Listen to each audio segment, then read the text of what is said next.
እናንተ ባሰት አላደችሁ ላይ ነው ጅኑ እኮ መጽሐፍ አስቀምጬ ቤተክርስቲያን ቆይ ሚዩት አድርገው ብራዘርዬ የቤተክርስቲያኑን መጽሐፍት ይዤ ግዕዝ ከአማርኛ በአዲስ አበባ ዩኒቨርሲቲ ቋንቋዎች ጥናትና ምርምር ማዕከል እውቅና ያለው ከቤተክርስቲያኒቱ የተቀዳ እውነተኛ ምንጭ ይዤ እንዲሁም መዛግብተ ቃላቶችን ይዤ ነው ምናገረው ኦኬ ለዚህ ነው ፊሊት የተነፋበት በራሪ ነፍሳት ይመስል አንድ ኦርቶዶክሳዊ እፊቴ ቆሞ ይሄን ታሪክ እውነት ሊያደርገው አልቻለም ለምን ቢግ ኩዌስቸን ኦኬ እዚህ ላይ በሰለሞን ዘመነ መንግስት ታቦቱ በስርቆት መልክ መጣ ትላለች ኦርቶዶክስ ሰርቄን ያመጣው ትላለች ክብረ ነገስት ያው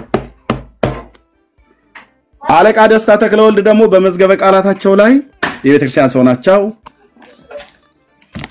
ኦኬ ማማ ሌላ ማለ እንደዚህ አይነት ብራውን ሌላኛው ነው የግዕዝ ነው ሶስት አይደለም የግዕዙ አለ ኪዳኖል ክፍለ የሚል የግዕዙ አለ ብራውን ሌላ ኦኬ ቦታ ስለጠበበኝ የሆነ ቦታ ላይ ስላስቀመጥኩት ኦኬ እዚህ ደስታ ተክለወልድ ታቦት በሚለው ጋር እዩ ዓለም ይልኝ ብራዘር እንደ ኢትዮጵያ ኦርቶዶክስ ቤተክርስቲያን የሚዋሽ ቤተክርስቲያን ይልም በየስል ስም ያጠፋው አይደለም ታሪኩ እርስ በርስ የሚላተም ይሄኛውን ከሌላው ጋር አገናኝላችኋለሁ እዩ ታቦት ቁመቱ 1 ክንድ ከስንዝር ጎኑ 1 ክንድ ውፍረቱ 3 ጣት የሆነ የክርስቲያን ጽላት ታቦት መባልን ከሳጥኑ ወስዷል ስማ አምላክ አልፋ ወኦ የመላእክት የነብይ የቅድስት ማርያም የሐዋርያት የጻድቃን የሰማዕታት ስም ታቦተ ገሌ እየተባለ በላዩ ይጻፍበታል በላዩ ራሱ የሚጻፈው ምንድነው ታቦተ ገሌ እየተባለ ነው የቤተክርስቲያን ስም ናቸው ጉልበት ሁሉ ለሱ ይንበርከክ ብሏል ብለው ይሄ አሁን የዘመኖቹ እንቶ ፈንቶ የነ ዲያቆን ሄኖክ ኃይሌ ወሬ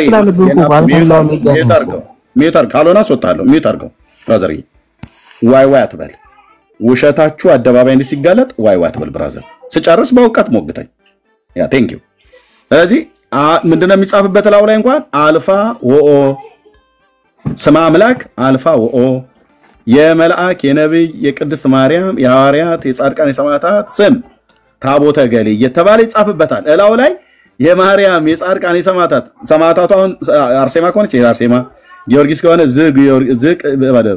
ታቦት ዘቅዱስ ጊዮርጊስ እየተባለ ማለት ነው ይጻፍበታል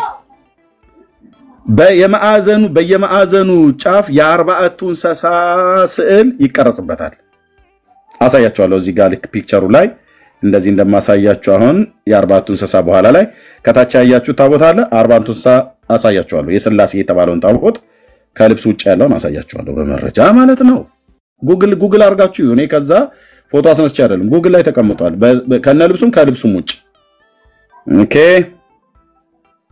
ኦኬ ለተውልድ እውነትን ማሳወቅ ብቻ ተውልዱ እውነቱን መርምሮ ይድረስበት እሺ ይጻፍበታል በየማዕዘኑ የ40 እንስሳ የ4 እንስሳ ማለት ስዕል ይቀርጽበታል ከግብጽ ልብ በሉ አለቃ ደስታ ተክለወልድ እንደሚሉ ከግብጽ መጥተው በአክሱም የነበሩ መጀመሪያዎቹ በሳቸው ቋንቋ የምድር አማርኛ መጀመሪያዎቹ ታቦቶች ታቦተ ማርያምና ታቦተ ሚካኤል ናቸው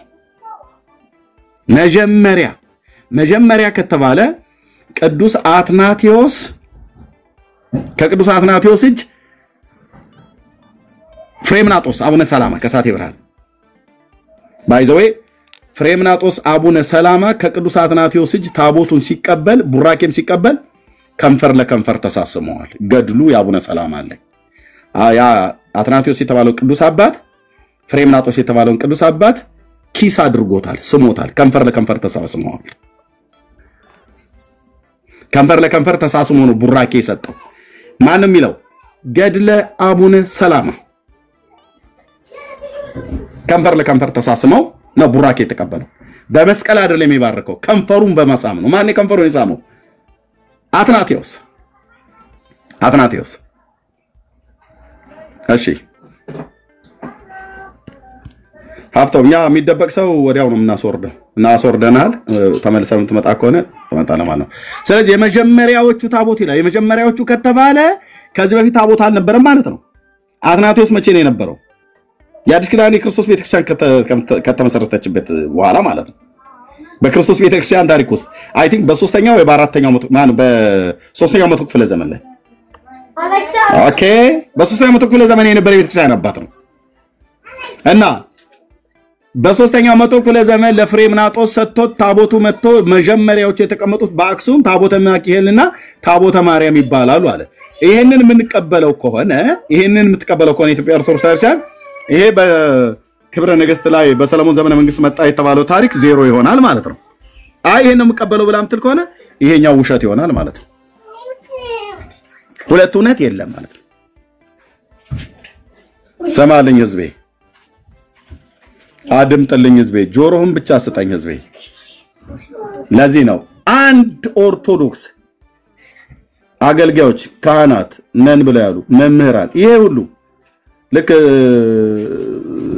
እንትን ለእንትን ቂጥ ለቂጥ እየተጋፋ እንደሚሉት በአገራችን ባህል ይሄ ሁሉ አገልጋይ ያለ አንድ ዲያቆን፣ አንድ ቄስ፣ ታሪኩን ያጠና አንድ መምህር፣ አንድ ዶክተር ይሄን ታሪክ መጥቶ እኛ ፊት እውነት አላደረጋትም ብቻ ሳይሆን መቼም ቢሆኑ እውነት አያደርጉትም።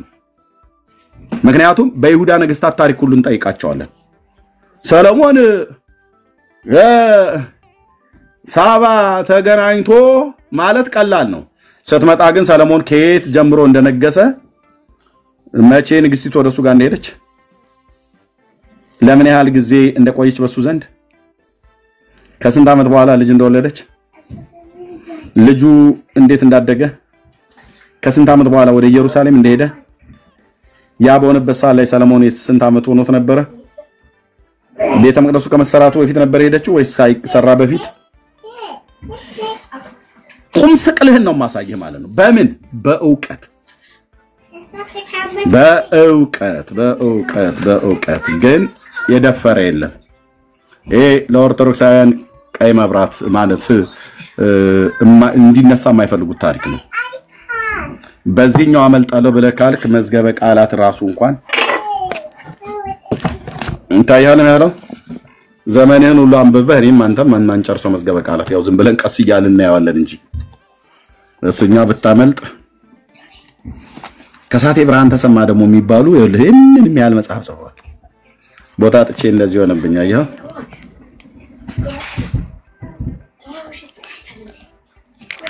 እና ይልሃለን ማለት ነው እንዴት እንደተረጎሙት። በኢትዮጵያ ንጉሠ ነገሥት ቀዳማዊ ኃይለ ሥላሴ በነገሱ በ28ኛው ዘመነ መንግስት በስንት በ1951 ዓመተ ምህረት ከተሰማ ሀብተ ሚካኤል ገጹ ተደርሶ የተጻፈ እናየዋለን ማለት ነው። ብለናል የሚባል የለም በየትኛው ቋንቋ። እንደውም እነዚህ አይደለም ገና ሚስቴ እያመጣች ነው። እንዲህ አይነት ግዙፍ መጽሐፍ ቅዱስ መዝገበ ቃላቶች በስምንቱ በዚህኛው አሰቃይቼ ስጨርስ በዚህ ይቀበላለሁ። በዚህኛው እምቢ ስትል በኢንተርናሽናል ባይብል ሶሳይቲ ይዛለሁ።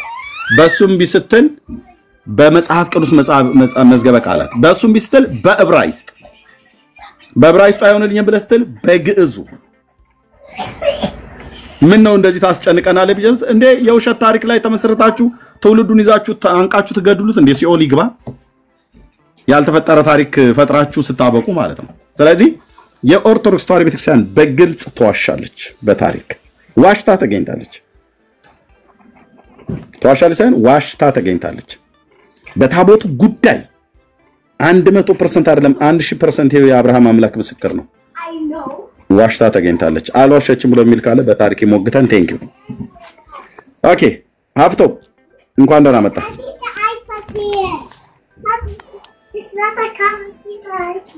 ሰላም ወይ? እንዴት ነህ? ደህና ነኝ። እሺ ምን ትላለህ? አይ እኔ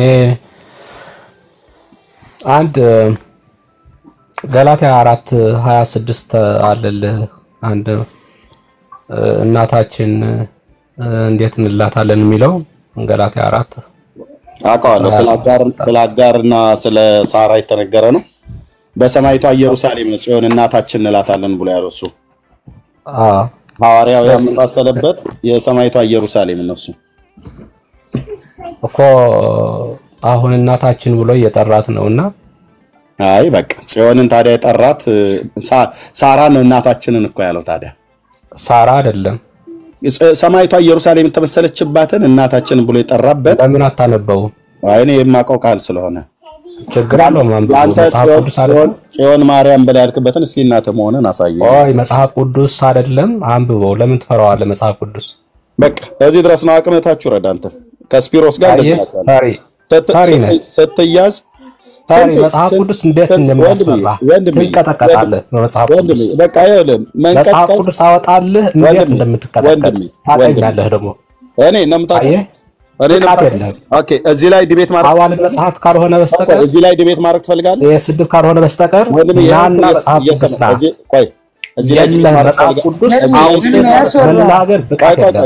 ሀብቶም ተረጋጋ። ገላትያ 4 ሀብቶም አንዴ ሌሎች አትደርቡ። ቆይ ሌሎች አትደርቡ። ማማ ፕሊዝ እዚህ ላይ ዲቤት ማድረግ ትፈልጋለህ? ከኔ ጋር መጽሐፍ ቅዱስ ከፍት እንዴት እንደተንቀጠቀጥኩ እንድታሳየኝ ዲቤት ማድረግ አንብቦ አልኩ እኮ ገላትያ 4 ዲቤት ማድረግ ትፈልጋለህ? የጠየኩህ መልስልኝ። ዲቤት ማድረግ ትፈልጋለህ? አሁን ባሁን እጅ በእጅ ፍቅር እንዲደረጅ እንዲሉ ዲቤት ማድረግ ትፈልጋለህ? እኔ እያልካለሁ ሰምተሃል? ማድረግ ትፈልጋለህ ወይ ከኔ ጋራ? መጽሐፍ ቅዱስ አሁን ሐሳብ ለምን ትለውጣለህ? ዲቤት ማድረግ ትፈልጋለህ? እንደዚህ ነው የሚለው አልካ አይደለ? ማስረጃ ጣና አንብቦ መጽሐፍ ቅዱስ የጠየቁ እንዴት እንደሚያስፈራ መጽሐፍ ቅዱስ አቃሃለሁ። ከበደ ምንም ብቃት የለም መጽሐፍ ቅዱስ። የጠየቁን መልስልኝ። እሺ ዲቤት ማድረግ ትፈልጋለህ? አሁን ባሁን ደቂቃ ያዝልን ቢኒያም።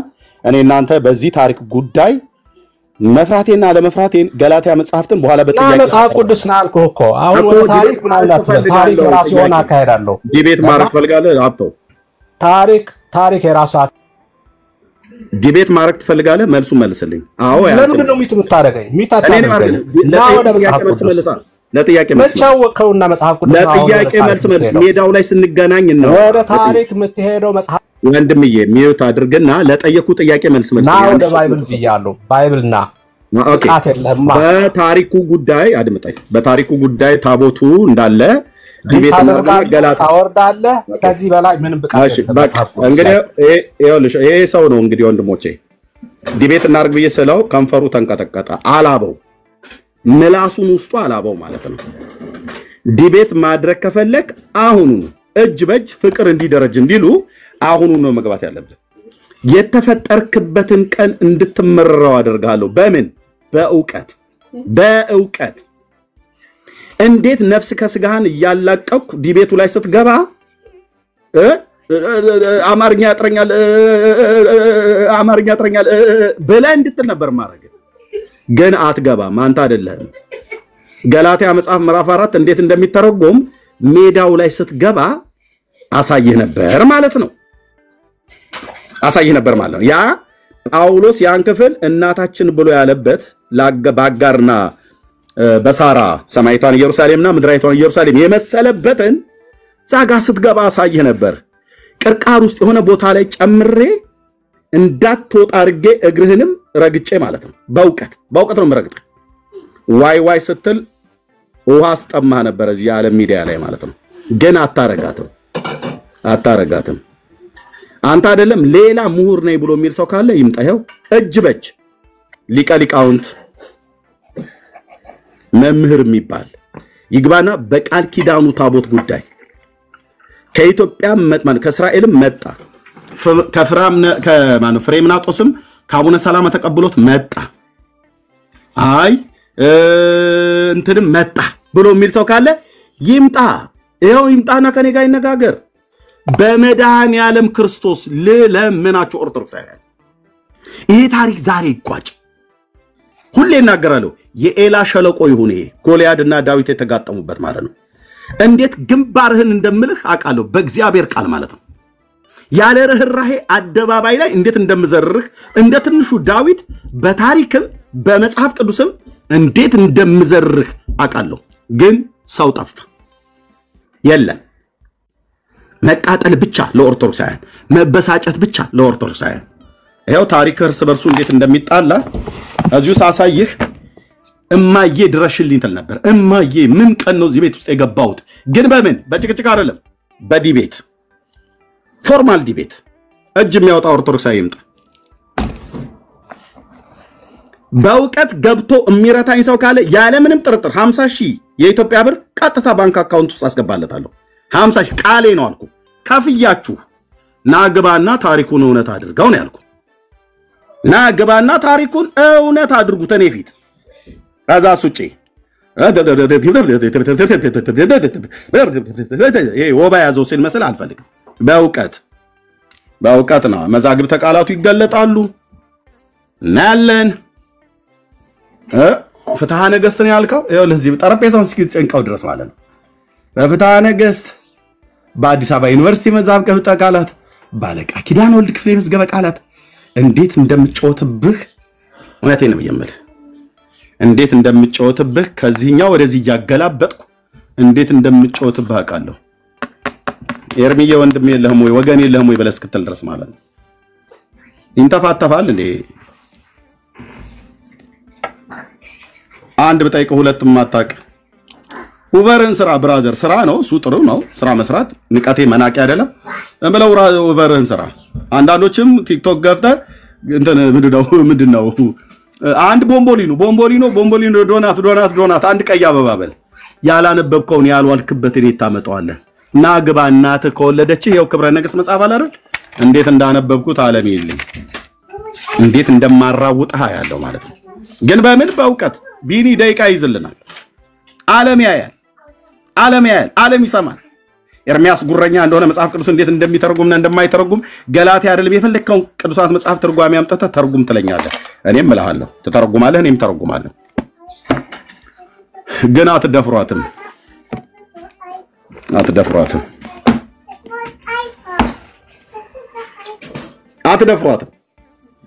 ካላችሁ ይኸው በቅዱስ ሚካኤልም ብዬ ልለምን በማርያምም ብዬ ልለምናችሁ ካላችሁ ነው ካላችሁ።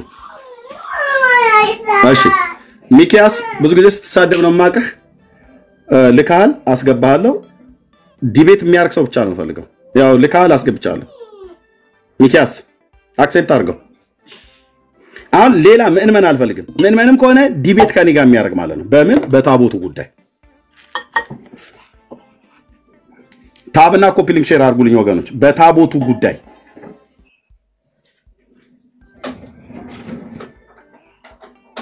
እሺ፣ በታቦቱ ጉዳይ እሺ። ሰላም ነው ቢኒያው ጠይቅልኝ። የምጠይቀው ዲቤት የሚያረክ ከሆነ እና ደቂቃ እንዴት ዝልኝ ማለት ነው። እሺ ሚኪ እንዴት ነህ? እሺ ሲል ብቻ እድል ሰጣኝ። እንኳን ደህና መጣ። ይሰማል በደንብ። እንኳን ደህና መጣ። ይሰማል? አዎ ትሰማለህ። ኦኬ እንኳን ደህና መጣ። እንኳን ደህና ቆየኝ። መልካም። እሺ በታቦቱ ጉዳይ ከኤርሚያስ ጋር ፎርማሊ ማውራት ትፈልጋለህ? በደንብ። በጣም ጥሩ። ኦኬ ደቂቃ ይዘላል። አልቃ ችግር የለውም ያዝ። ማንም ጣልቃ ሳይገባ አንተና እሱ ብቻ ነው የምታወሩት። በደቂቃ ነው የምታወሩት። መልካም። ለምትጠየቀው ጥያቄ ምላሽ ትሰጣለህ። ችግር የለውም ምላሽ ይሰጣል ማለት ነው። ቢሪያው ትልቁ ላይ አድርጌያለሁ። ካሜራህን ከፍተህ ኮምፒውተር ደቂቃ ያዝልን። የመጀመሪያው ምን ያህል ደቂቃ የብሉይ ኪዳኑ ታቦት ወደ ኢትዮጵያ የመጣበትን ታሪክ እውነት ያደርግልኛል። ይሄ ደግሞ ውሸት መሆኑን አሳያለሁ። ከዛ ብቻ ፎርማል ዲቤት በሚደረግበት ማለት ነው። እንኳን ሰው አገኘው ጋይድ ትልቁ ላይ አድርጌያለሁ። ካሜራን ክፈት ወገኖች። ታብና ኮፒ ሊንክ ሼር ብቻ አድርጉ እና ዝም ብላችሁ ስሙን አድምጡ። ኦኬ ጋይድ ወንድምነት። እሺ ለሁለታችሁም 5 ደቂቃ ነው የሚይዘው። መጀመሪያ መግቢያ ንግግር ማድረግ የምትፈልጉ ከሆነ ሚኪ ወይንም ከማናችሁ ልጀምር? እንግዲህ እሱ ስለሆነ ጀምረው። እሺ ሚኪ እንግዲህ ያለውን እውነታ አንተ መጀመሪያ ሪካርድ ይደረግ ወገኖች። ዩቲዩብ ላይ ዩቲዩበሮች ከደሃ 50 ሺህ ብር ካገኘን እስቲ ደሃ 50 ሺህ ብር ሊሰጠን ነው እንግዲህ እስቲ የሚሞክሩት ላይ ነን። እስቲ አንተ ሞክረውና ከቻልክ ትቀጥላለህ። በጣም ጥሩ። ይሄ ነው አይደል መጽሐፉ ያለው? ስትጀምር ነገስት ብሏል። ፎርማሊቲ ስላለ ስትጀምር ንገረኝ። ጀምር፣ ችግር የለም።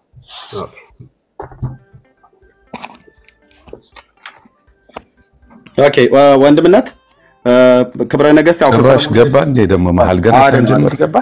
ወንድምነት ቆይ ሚዩት አድርግ መልሰህ አስተካክለት። ታሪኩ የሚጀምረው ከሰለሞን አይደለ? ታሪኩ የሚጀምረው ከንግስቲቱና የሰለሞን አይደለ ወንድምነት? ያ ስለዚህ ሰለሞን የነገሰበትንና ቤተ መቅደሱን ሰርቶ የጨረሰበትን ዘመን እና ንግስቲቱ በስንት ዓመት ወደዛ እንደሄደች ይሄን ሁሉ ታሪክ ነው የሚያነሳው ማለት ነው። ጋይድ ያ እሺ ሚኪ አቤት እንቀጥል። ሰምተሃል? ያው ሰምቻለሁ። ኦኬ ጥሩ። በስመ አብ ወወልድ ወመንፈስ ቅዱስ አሐዱ አምላክ አሜን። እንግዲህ ወንድማችን ሲጀምር ምን ብሎ ነው ያወራው? እየተሰማው ነው ግን እኔ ሰማለሁ። በደንብ ቀጥል። ትሰማለህ? በጣም ጥሩ። እንግዲህ ታቦቱ በፍሬምናጦስ ጊዜ ነው የመጣው የሚል መጀመሪያ አስተምሮ ሰጥቷል። እሱ ስህተት ነው። እንደዛ የሚል አስተምሮም የላትም ቤተክርስቲያኗ። በምንድነው የሚባለው? በዘመኑ በሰለሞን በነበረ ጊዜ ነው። ታሳድገኛለህ አንድ ጊዜ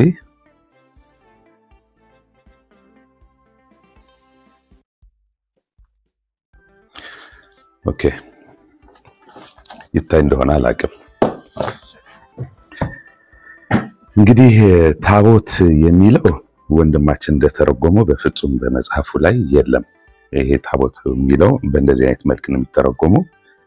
ታቦት ማለት ታት፣ ቅብጥ፣ ቴቢ፣ እቤ፣ ቴባ፣ ቴባት፣ አረት፣ ታበት ወይም የሚበለው መርከብ፣ ሳጥን፣ ሙዳይ፣ ምጽዋት፣ ሙዳይ፣ ሙት ነው የሚለው።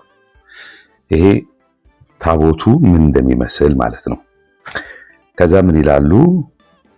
ይኸውልህ ገንዞ ሴት ለአዳም ወንበሮ ወስተ ታቦት በምስራቅ ገነት ሚስጥሩ ቦታነትን ማህደርነትን ነው ከነጥቅሱ ማለት ነው። ማቴዎስ ምዕራፍ 24 ኩፋሌ ምዕራፍ 5 ከዛ ሲቀጥል አራት ነገስታት ምዕራፍ 12 አንድ ያቆመላለው ሰዓቱን የምታነባቸውን ይቀጥል ወደ ብነት ይቀጥል ተጀምሮ ያቆመለታለሁ። አንዴ የሚያሳያቸውን መረጃዎቹን መናገር አለበት። ምንድናቸው መረጃዎቹ፣ ከየት ነው ያመጣቸው የሚለውን እያሳየ ለህዝቡም እንዲያይ እንደዛ መሆን አለበት። ፎርማሊ ለመቀጠል ያው 3 ደቂቃ ከ14 አለ። ቀጥሎ እንደማለ ጥሩ። እሺ ጥሩ ሐሳብ ነው። እሱ ጥሩ ሐሳብ ነው።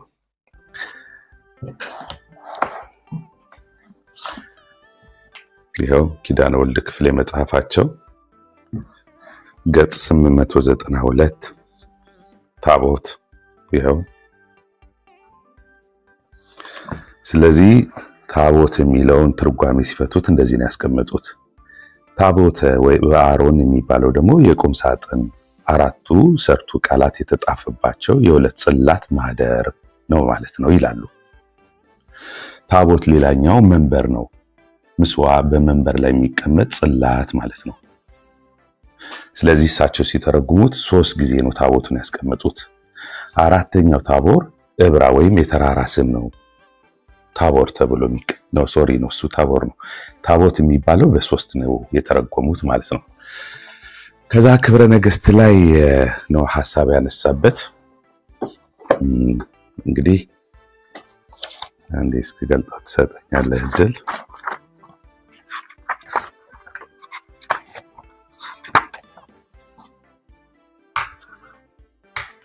መዘጋጀት ነበረብኝ። በጣም ይቅርታ ጊዜን እንደገደልኩ አውቃለሁ። ምንም ሳላወራበት ጊዜው እያለቀ ነው።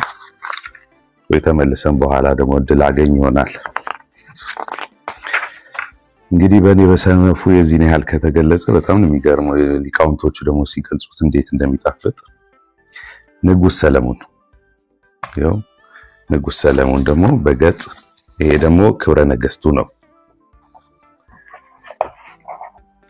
ሰለሞን ልጁን እንደጠየቀው የሰለሞን ልጅ እንዳነገሱት እያለ የሚሄደው ማለት ነው።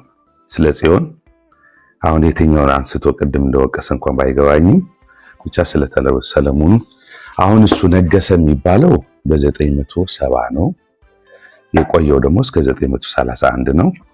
በዛ ዘመናት ውስጥ እሱ በነገሰ በ7ኛው ዓመት ንግስተ ሳባ ልትጠይቀው እንደሄደች ልጁ ሰለሞን ደግሞ ልክ በሁለት ነው የተጻፈው በ22 በ18 ዓመቱና በ22 ዓመቱ ሚላለ አቨሬጅ በ20 ብንወስደው እሱ ልክ ሊሞት አካባቢ ሲቀረው እንደተወሰደ ታቦቱ ነው የሚገለጸው። ዘመኑን ለመግለጽ ያህል ግን እንደዚህ ላድርገው።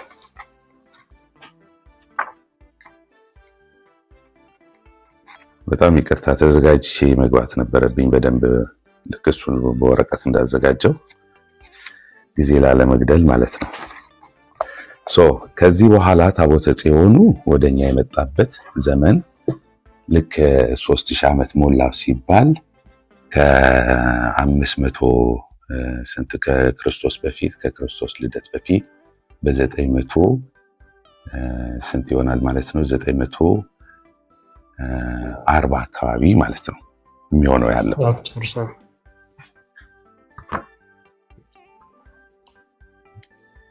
ኦኬ እሺ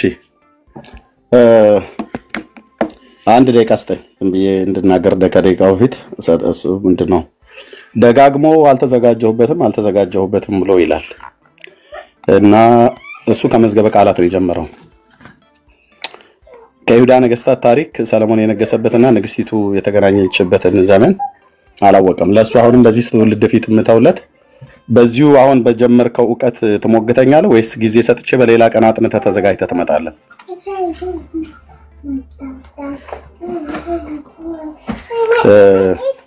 ወንድማችን ተዘጋጅተህ በሌላ ቀን ጊዜ ወስደህ በደንብ አጥንተህ ትመጣለህ ወይስ አሁን በጀመርከው ዲቤቱ ይቀጥል? ማይክን ሚዩት ነው ማይክ ማለት እንደተዘጋጀው በሁሉ ማለት ነው። መጽሐፈ ብርሃን አለ፣ ክብረ ነገስት አለ፣ መጽሐፍ ቅዱስ መዝገበ ቃላት አለ። ተዘጋጅተህ ትመጣለህ ትቀጥላለህ? በደንብ ተዘጋጅቼ እመጣለሁ። ለዛሬ ልለፍህ ልማርህ ወይስ በዚሁ አሁን ልማርህ? በእውነት ነው እኮ ብዬ የምልህ ልማርህ ልተውህ ወይስ ምንድነው የምትመረኝ? ማረኝ መች አልኩኝ እኔ። አይ ምንድነው አልተዘጋጀሁበትም ማለት ምንድነው መሰለህ? አይ እንደዚህ ስለሆነ እኮ ነው ብዙ ነገር ትነካካና ዘው ብለህ ገብታል። ታሪኩን እንደሚያቅሰው ዘው ብለህ ገብታል። እድል ልስጥ ልማርህ ብዬ ስል የዛሬውን ልማርህ ወይስ በዚሁ እንቀጥል ነው ያልኩህ። አንድ ብቻ እድል ማለት ንገረኝ አንዱን ሐሳብ። እሺ ተዘጋጅቼ እመጣለሁ። ሁለተኛ እንዳይለመድህ በማታውቀው ታሪክ ዘው ብለህ እንዳትገባ። አንብብና በማላውቀው አይደለም እኔ ጊዜ ላለም ለኔ ለራሴ ለጊዜ ነው። ስማኝ በሌላ ቀን አይደለም ቆይ ስማኝ እኔ ጊዜን 5 ደቂቃ ላለመብላት ነው እንጂ ጊዜው የሚወስድ ነገር ሆኖ አይደለም። አሁን ከፍቼ እኮ ማዘጋጀት እችላለሁ ግን እስካፈልገው ድረስ ለምን የራሴ ሰዓት በላለው ነው። ዝግጅቱ የለም ቢ ኦነስት አሁን እኛ ኢቭን የጀመርነው ይሄው እኮ ጊዜ ላለመግደል ነው። 5 ደቂቃ እስካወጣ ገጹ እየተበላብኝ ስለሆነ ሰዓት ነው። ስለዚህ ደቂቃ ጨምርለትና ወንድሜነት 5 ደቂቃ ይጨምርልህ። አዎ ለሱ 10 ደቂቃ አስተው ለኔ 5 ደቂቃ አስተኝ ሰጣው 5 ደቂቃ አስተኝ ቀጥልሽ 5 ደቂቃ ተጨምሮልሃል። ጥሩ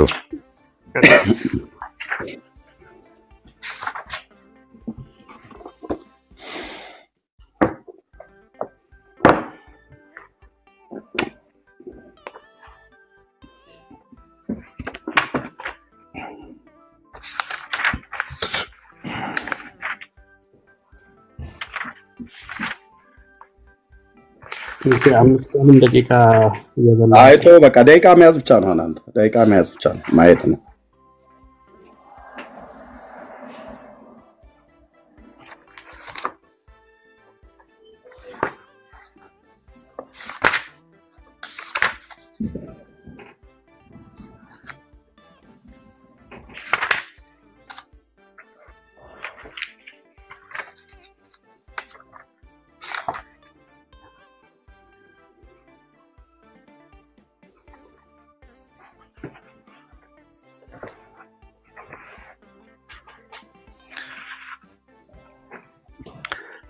ሰው ጥያቄ ምን ነበረ? ይኸውልህ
አይ ቲንክ እንደዛ ሳይሻል አይቀርም። ልዘጋጅና በደንብ በቀጠሮ ብንለያይ ይሻላል። ስትረስ ከመሆን እኔም ተዘጋጅቼ መመጣ ይሻላል። በደንብ ተዘጋጅቼ ወረቀት አድርጌበት ምልክት ሰጥቼበት መመጣ ይሻላል።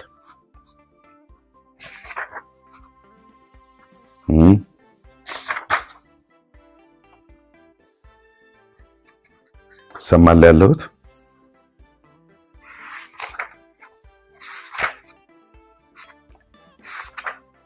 ሰማል ኤርሚ አለ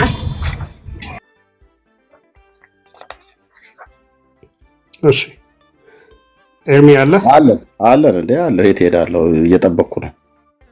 እሺ የት ሄዳለሁ? አንዴ ፈርዶብል ምን መሄጃ አለ? ለሱ አሳልፈውና እሱን እድል ስጠውና ከዚህ በኋላ ቀጥያ ነው ያወራለሁ። አይ አሁንም ጨምርለት 5 ደቂቃ ሌላ 5 ይጨመርልህ ወንድሜ። ጨምርለት ስጠው ለሱ መጀመሪያና ከዚህ በኋላ ከሱ አይ የዲቤቱ ህግ እንደዛ ነው። አሁን ጭማሪ ሌላ 5 ደቂቃ ምን ነው ፈራሃት? የዲቤቱ ህግ እንደዛ ነው ህጉ። አይ በቃ የለኝም እኮ አልተዘጋጀም። አይ የለኝም አላልኩም። አትቀይር ፈልጊ እስካገኝ ጊዜ ከመበላ ነው ያልኩት። ለሱ ስጠውና ከሱ ቀጥሎ ነው ያወራው። ደቂቃ ጨምርለት ነው ደቂቃ ጨምርለት እና ምንም የምትሄዱም ካላችሁ ከቸኮላችሁ ተበተኑ።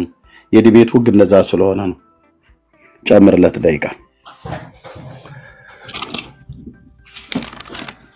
ሌላ 5 ጨምሬልሃለሁ ወንድሜ ሚኪ።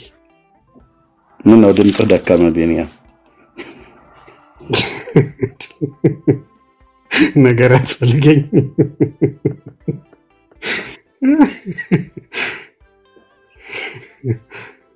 ሚኪ አለ ጥሩታ ሚኪ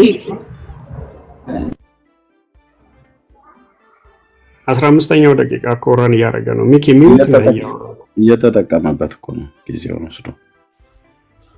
ኦኬ ባሪያህን በሰላም አሰናብተው ኤርሚ። ምንም ነገር ሊመጣ አይችልምና ገጽ የግልጽ ብቻ ነው የምሰማው ወዳጅ። ተዘጋጅቶ ይምጣ ኤርሚ። አውኝ እስኪ ተወኝ ወንድምነት ተወኝ። ሚውት አድርገህ ተቀመጥ።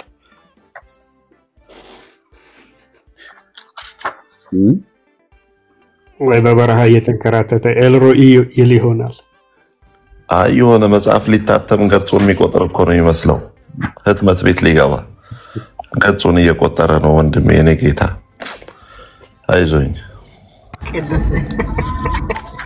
አንዴ ትዘፍንልኝ እስካወጣው ድረስ ዘፈንማ እናንተ ጋር ነው እንጂ ኖ ዝም ነው ማለት ያለባችሁ ወንድምነት፣ ዝም ነው ማለት ያለባችሁ። ጊዜው እሱ ነው። ለምን እንደምታዋሩ የዲቤት ህግ እኮ ነው እንዴ። ማዕከል ላይ ጣልቃ መግባት የለባችሁ። ደቂቃው ይንጎት ሰዓቱ ይለቀኛም ብናልቅ ጭጭ ነው ማለት ያለባችሁ። ዛሬ ዲቤት ነው ዲቤት ነው ታዲያ ዲቤት እኮ ነው። ደቢት ነው የደቢት ሚዩት አድርገው መጽሐፍ የማገላበጫ ሆኗል ዲቤቱ ማለት ነው።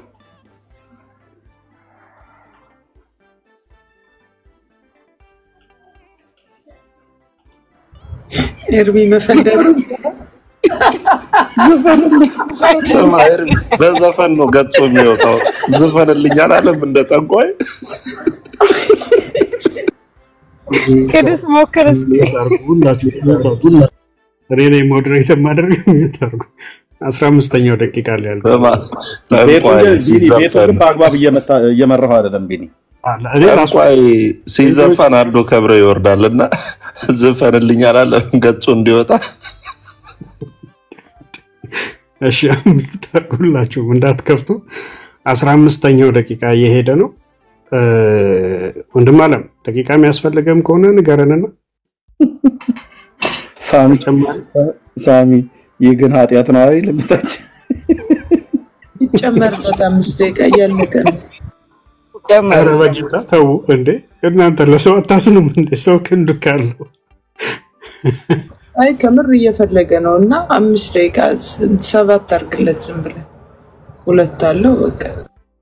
በፍጹም እኛ በቃ አሁን እዚህ ጋር እየጠበቅን ያለ ነው። በቃ ኤርሚ ቆይ ለታቦተ ጽዮን ውይይት መዝገበ ቃላት ለምንድን ነው የሚወጣው? ወዳጆች ቅዱስ ሁለት ኦፕሽን አውርድ። ቅዱስ እኛ ልታስቀው ነው የመጣው ዲቤት ላይ ነው።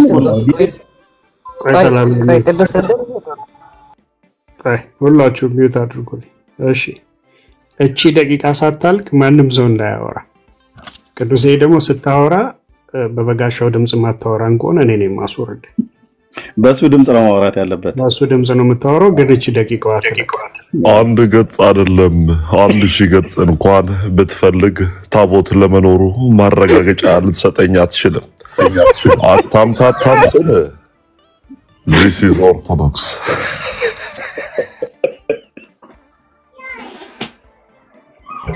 እኔ በጣም ያሳዝኑኝ ዩቲዩበሮች ናቸው ተዘጋጅተው እኔም ብለው ሰውየው ተኛ ነው ያንኮን ጌታ የቀዳው አፈዘዛችሁ ደቂቃው ሲያልቅ ያብቃ በቃ። ወንድማችን እንወዳለን። አውዝ ቢላሂ ነገር ነው ያሳቀኝ። አረ ፕሮፋይሉ ላይ ያለው ሰውዬ ከበሮ ከበደውና ከበሮ ቢወርድ አንገቱን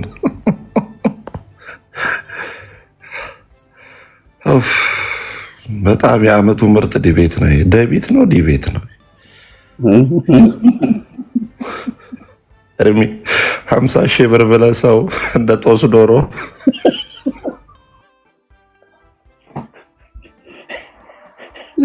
ኦፊሻሊ ዲቤት ነው።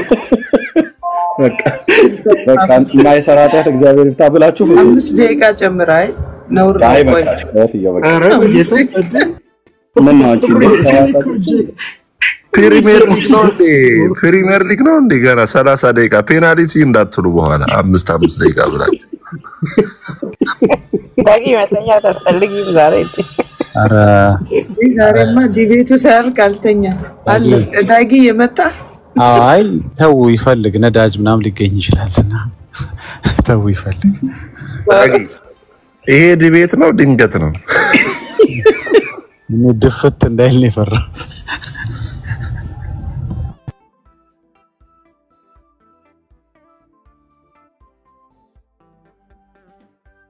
ይብቃው በቃ ወገኖች ይብቃ። ወንድማችን ሚኪ እንወድሃለን። ኦኬ እንወድሃለን። አንተን የማሳቀቅ አይደለም ግን እንደው ነገረ ስራ ለሃይማኖቴ ያለን ቅናት አደንቃለሁ። ግን በሌላ ቀን ከፈለክ በሌላ ቀን ተዘጋጅና የምትጠይቀውን ሁሉ ሰው ጠይቀህ እውነቴንም የምልህ የነጮቹን መጽሐፍት ማገላበጥ ካለብህ አገላብጠህ ግዕዙን መጠየቅ ካለብህ ጠይቀህ ሊቃውንትን መጠየቅ ካለብህ ጠይቀህ ሚኪ እየሰማህ ነው? አፋልገ ነው 25 መካፈል ይችላል።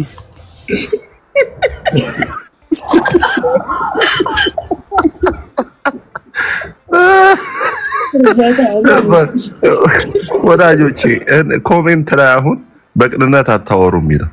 ሲገባ አይታችሁታል ንግግሩ ከደሃ ምናምን ብሎ እኮ በጣም በትዕቢት እኮ ነው የገባው። ለዛ ነው እኛ ሙድ መያዛችን ሳይሆን ኤርሚ ሲጀመር አይሰጥህም። ሲጀመር ሊሰጥ ቢልም እኔ ነኝ የምከለክለው።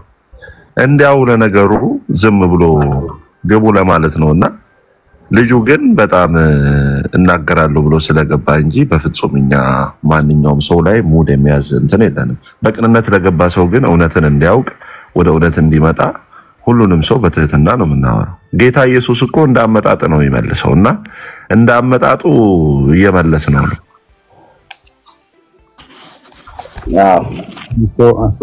በገጽ 1000 ብር መሰጥ መስሎኝ 50 እስኪሞላ እየጠበኩ ነበር።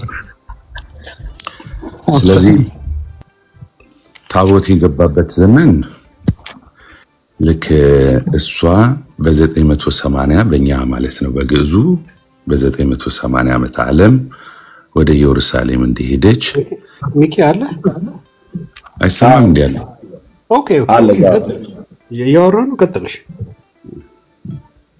ምን ማላገጥ ነው የተያዘው ወይስ እንዴት ነው?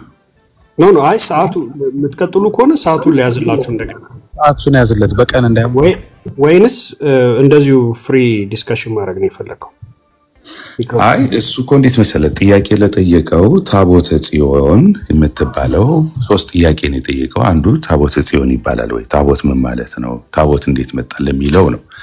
ስለዚህ ዝም ብሎ በአንድ ጊዜ ጥቅስ ብትሰጠው ጥቅሱን አልቀበልም አለ። በዘመናት ፈለገ። በዘመናት ተረት ነው ያመጣችሁት እናንተ የመጣችበት ዘመንና እሱ የነበረበት ዘመንን እንዴት ነው የምታስታርቁት አለ። እንግዲህ ይህንን ጥያቄ ሲጠይቅ ደግሞ ከነ ማስረጃው ተዋለ። ማስረጃው ለማቅረብ ደግሞ በጥድፊያ ስለማይሆን ማስረጃ የማቅረብ ስለነበረብኝ ነው። አሁን ይህን ለማድረግ እሱ ለምሳሌ ማርከር አድርጎ ወይ ወረቀት አዘጋጅቶበት ስለመጣ ተዘጋጅቶበት የራሱ ርዕስ ስለሆነ እኔ በአንዴ እንደዚህ አምጥቼ ማሳይ ስላልቻልኩ ነው ጊዜ በላሁት። ስለዚህ ልክ ይህንን ጥያቄው ከፈለገ በሂደርና አስቀምጠውና ቶሎ ቶሎ ለማሳየት እዚህ ገጽ እዚህ ገጽ እዚህ ገጽ እዚህ ገጽ እየተባባልን መሄድ ይቻላል። በዚህ መነጋገር ይቻላል። 3ቱ ጥያቄ ነው ያስኩት እኔ። ታቦተ ጽዮን የሚባለው ጽዮን ምን ማለት ነው? ታቦቱ ወደ ኢትዮጵያ የመጣበትን ከክብረ ነገስት አንፃር ከዛ በኋላ ደግሞ እንደገና በታሪኩ ምን ይላል መዝገበ ቃላቱ ላይ ምንድነው ታቦት ብሎ የሚገልጸው የሚለውን ነገር አሳይቻለሁ። የዘመኑን ደግሞ በ980 ያለውን ያልከው ሚኪ ምንም አላየም ትቢውስ ከፍቻ ሳይዋል ከኪዳነ ወልድ ታቦት ምን ይላል የሚለውን ትርጓሜውን አይተናል። ከዛ ውጭ ያለውን ክብረ ነገስት ላይ ያለውንም አላስነበብከንም። ታገላብጠው ነበር ፈልገኸዋል። ኦፍ ኮርስ አላገኘውም። ግን አሁን የኔ ጥያቄ እሱ ሳይሆን እሺ ሌላ ቀን መተህ በስርዓት ዲቤት አደርጋለሁ ካልክ መልካም ምንም ችግር የለውም። እዛ ማድረግ ግን አሁን ላይ ኤርሚን አንድ ዲሲፕሊን ወራብ ከተወራ ምንም ችግር የለውም። እንግዲህ እኔ ያለኝን መረጃ አቀርባለሁ። ከኔ ጎደለ ካለ ሊቃውንቶቹ ደግሞ እነሱ ይሞሉበታል ያስተካክሉታል። የቤተክርስቲያን አስተማሪዎች ኤርሚ አለ ይዞት ያቀርበው የነበረውን ማስረጃ አለኝ ወንድምነት አለኝ። አንድ ጊዜ ቆይ ኤርሚ በቃ አሁን ለዲቤት ምንም ማስረጃው ምናምን ኦርጋናይዝ ስላላደረገ የለውም። በደንብ ማሳየት ምንም ላይችል ይችላል። እንደዚሁ ግን ፍሪ ዲስከሽን ማድረግ ትችላላችሁ። እንደዛ ከሆነ ቀጥሉ።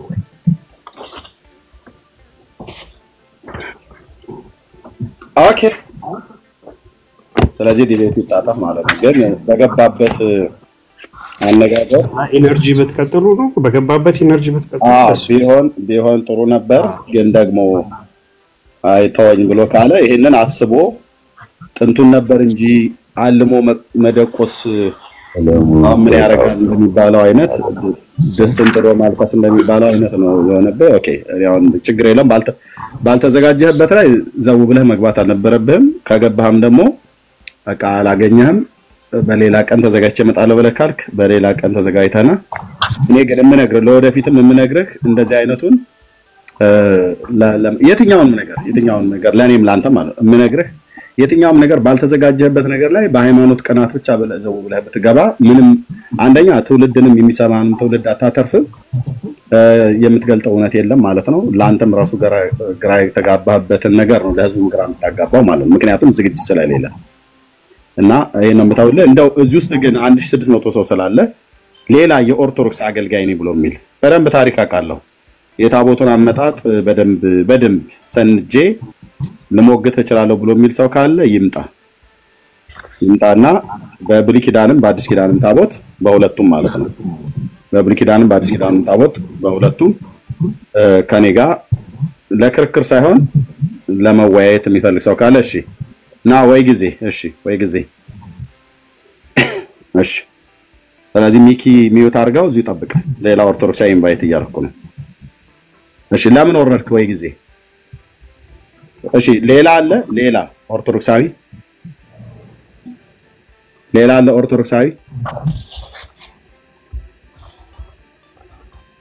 ሚኪ ሚዩት አድርገውና ጠብቀን ሌላ ሰው ከሌለ በውይይት መልክ እናደርጋለን ማለት ዝም ብለን በሚማማር ልብ ማለት ነው።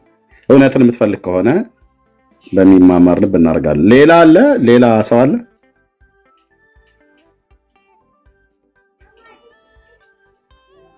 1600 ሰው አለ። ሌላ ሰው አለ ወይ ኦርቶዶክሳዊ የሆነ በእውቀት ሊሞገት የሚችል?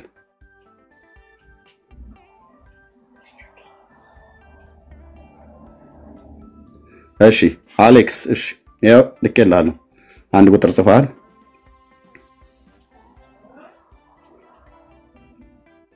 አሌክስ አሁን ጴንጤ ነህ። ብሎክ አድርጌ አስወርደው። ብሎክ አድርገህ ወንድምነት ቶሎ በል። ቃልህን አክብር ወንድምነት። አክብሬ ጋይድ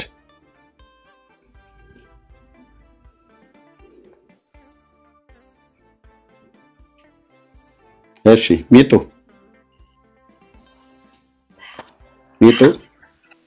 አቤት ሰላም ነው? እንኳን ደህና መጣሽ። እንኳን ደህና ቆያችሁ። ከኔ ጋር ልትሞግቺ ነው? አዎ እሺ። እኔ ኦርቶዶክሳዊ መሆንሽን አውቃለሁ። አንቺ ኦርቶዶክሳዊ መሆንሽን ንገራቸው ለ1500 ሰዎች። ኦርቶዶክስ ነኝ። እሺ እንኳን ደህና መጣሽ። እንኳን ደህና ቆያችሁኝ። በታቦቱ ጉዳይ ልትሞግቺኝ ነው? ርዕሱን አይችል የትኛው ታቦት ነው ያላችሁ የሚል ማለት ነው እኮ። ወንድማችን ሚኪ ቀደም ዲቤት ሞክሮ በሌላ ቀን ለዘጋጅበት አለ። አንቺ ተዘጋጅተሽ ነው የመጣሽው? አይ የትኛው ታቦት ነው ያላችሁ የሚለው ርዕሱን አይችል ይገባውትና እሱኛም በዲቤት ግን አድርገው ወይ ነው የምልሽ። አይ የትኛው ታቦት ነው ያላችሁ ያለውን ጥያቄ ለምንድን ነው ማወቅ የፈለጋችሁት? የት እንዳረግነው የትኛው እንጂ ልትሞግቺ አይደለም የመጣሽው ማለት ነው? የት እንዳለን እንድንጠቁማችሁ ነው የፈለጋችሁት? ኧረ እኛ የት አለ ብላችሁም እንደምትሉ ኦሬዲ ዓለም ሁሉ ስለሚያውቀው አለም ብላችሁ የምትሉት ስለሌለ እኛ ቦታውን ጠቁሚን አይደለም ያልንሽ። እኛ አክሱም ተቀምጧል ተብሎ ቤተክርስቲያኒቱ በስርዓት ስለተናገረች ቦታውን ጠቁሚን አይደለም ያልነው። አባይ ሸለቆ ውስጥ ነው ወይስ ሸበሌ ነው ወይስ አዋሽ ነው ወይስ ወላይታ ላይ ነው ብለን አይደለም። የኢትዮጵያ ግዛት ትግራይ ውስጥ አክሱም ነው ያለው ብላለች ቤተክርስቲያኒቱ። ቦታውን የሚጠቁመን አይደለም ያልነው። ታሪኩ እውነት መሆኑን ሊያስረዳን የሚችል የሚያውቅ ሰው መጥቶ ይነጋገር ነው። ምን ይጠቅመሃል? በቃ እታችሁኝ እህትዬ ሚጡ እታችሁኝ። ያ ብዙ ጊዜ ገብታ አንዳንዴ ሲነሽጣት ትሳደባለች፣ አንዳንዴ ደግሞ እንትን ትላለች። ኦኬ ሌላ የለም።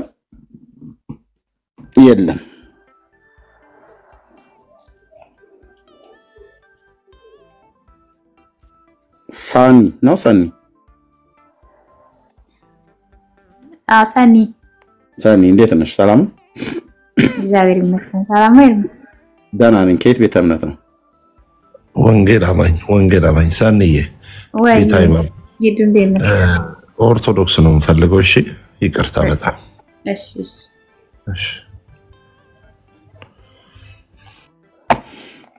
ኦኬ ሚኪ ወንድማችን ነብይት በቀንነት ልንገርህ ወንድሜ እውነትን ማወቅ ትፈልጋለህ አይደለ?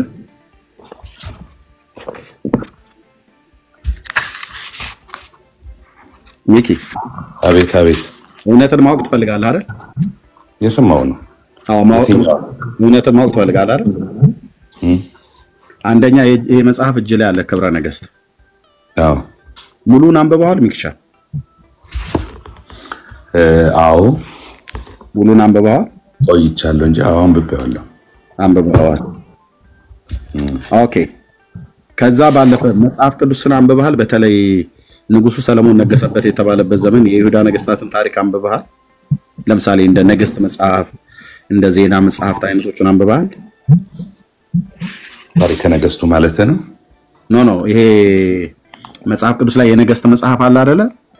ነገስት ቀዳማዊ አንደኛና ሁለተኛ ብሎ የሚለው አንብበሃል? የሆነ ድምጽ አለ ከበስተጀርባ የከፈትከው ነገር አለ? ያስተጋባል።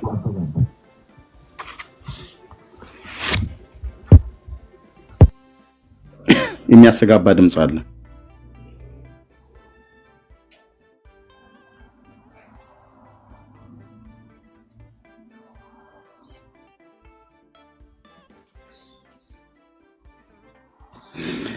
እሺ ይሰማሃል? አሁን እስኪ ክፈተው።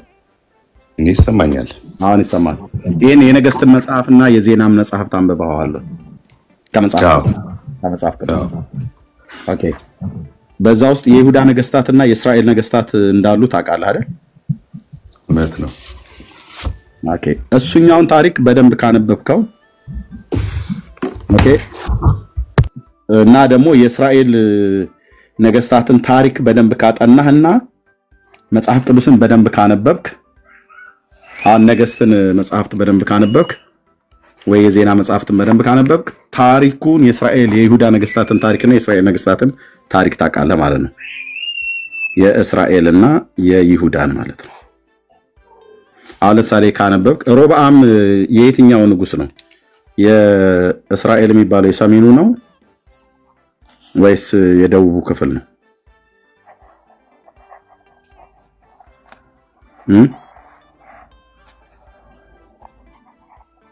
ወንድማችን አለ ስላልከኝ እኮ ነው የዘጋሁት።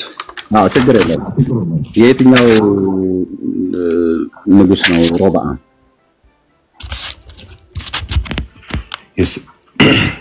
የሰሜኑ አይደል? እሺ ሮብዓም የሰሜኑ ኢዮርብዓምስ የሚባለው ኢዮርብዓም ደግሞ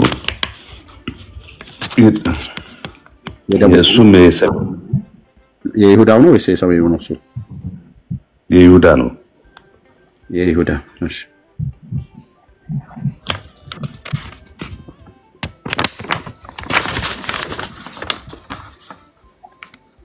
ለዚያውን መልስ መረጃ የሚሆን ከመጽሐፍ ቅዱስ ስጠኝ ብዬ ብለህ ትሰጠኛለህ?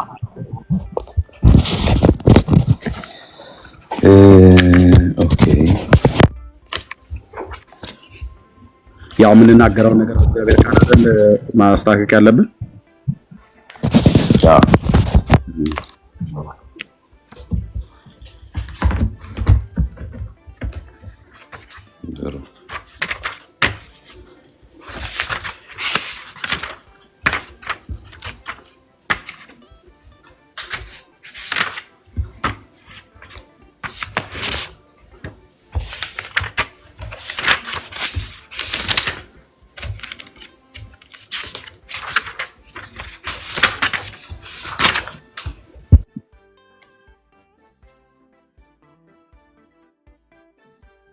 አለ መረጃ? አንዴ ልሰጥህ ነው። እሺ ብዙ ጥድፊያ እንኳን አልወድም እኔ ቀስ ብዬ ነው የምናገረው። እሺ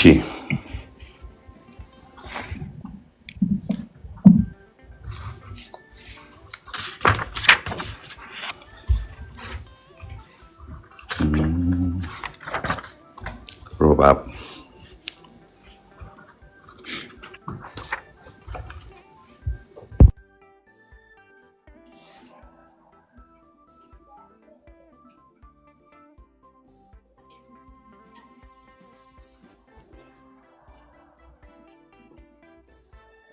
እሺ ና ሚኪ እስራኤል መጽሐፈ ኢያሱ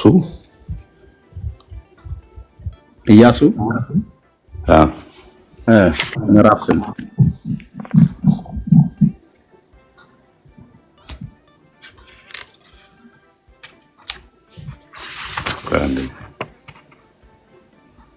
በቃ ቶ ብራዘር እኔ ልንገርህ ልንገርህ ሚኪ የእውነት ልንገርህ። ኦኬ ቶ አንደኛ ታሪኩ በኢያሱ ዘመን እነዚህ ሁለት የተባሉ ያልካቸው የሉም። ሮብዓምም ኢዮርብዓምም በዚህ ዘመን ዘኍልቍ ምዕራፍ 1 ዘኍልቍ ላይ የለም። ዘኍልቍ ላይ ቆጠራው እሱ አይደል የሚጀምረው? ምን ሆነ አይደለም። የለም ብራዘር፣ እንደዛ አይነት ነገር የለም። አሁን በቀንነት ቆይ አይበቃውም። በቀንነት ልንገርህ ሚኪ፣ በቀንነት ልንገርህ ታሪኩን በትክክል አላነበብከውም። ስላላነበብከው ነው ያላወቀው ወንድም፣ ስላላነበብከው እንጂ ብታነበው በደንብ ታውቃለህ። በጣም አንጀቴ ስለራራለህ ማለት ነው። ይኸውልህ ሚኪ ስማኝ፣ ይሄ የእስራኤል ነገስታት ለሁለት ከመከፈላቸው በፊት እዚህ ጋር ሳኦል የሚባል ንጉስ አለ፣ እዚህ ጋር ዳዊት አለ፣ እዚህ ጋር ሰለሞን አለ። እነዚህ ሶስት የእስራኤል ነገስታት ነበሩ። እነዚህ እስራኤል ሳትከፈል የነበሩ ነገስታት። ከሰለሞን በኋላ መንግስተ እስራኤል ለሁለት ተከፈለ እዚህ ጋር ማለት ነው። በልጁ በሮብዓም ዘመን ላይ ሆነ ማለት ነው። ሰለሞን በነገሰበት ዘመን መንግስት አልተከፈለም። ልጁ ሮብዓም ሲመጣ በሰለሞን በደልና ኃጢአት ምክንያት ይሄ ኢዮርብዓም ያልከው ትክክል አይደለም። ኢዮርብዓም ያልከው ትክክል አይደለም። ባይዘዌ ይሄ መጽሐፍ ሚኪ፣ ይሄ መጽሐፍ ልክ አንተ እንደምትለው ይሄኛው መጽሐፍ ይዋሻል። አንተ ባለማወቅ ነው፣ እነሱ ግን በማወቅ ይዋሻሉ። የሰለሞን ልጅን ኢዮርብዓም ብለው ነው የጻፉት ወንድሞቼ። ታሪኩን የማያውቁ ሰዎች ሲጽፉት ምን ብለው እንደጻፉት ላሳያችሁ። ይታያቸዋል። የሰለሞን መንግስት ወደ እኛ እንደተወሰደች ለልጁም ለኢዮርብዓምም ከሁለት ነገድ በቀር እንዳልቀረችለትና የእስራኤል መንግስት እንድትከፈል ሁሉ ነገራቸው ይላል። ለልጁ ይላል። ስንት ነው የምታነበው ያለው? ገጽ 45 ይዘው ለመጽሐፉን ሚኪ። አዎ ግን 75 ላይ ነው ያለው እኮ ታሪኩ። ገጽ 75 እስቲ ያነበው። ኖ ገጽ 45 ነው የማሳየው እኔ። ገጽ 45 ላይ ነው እሱ ላይ መጽሐፉ። ገጽ 75 እስቲ ያነበው። እሺ ገጽ 75 ላይ አይደል?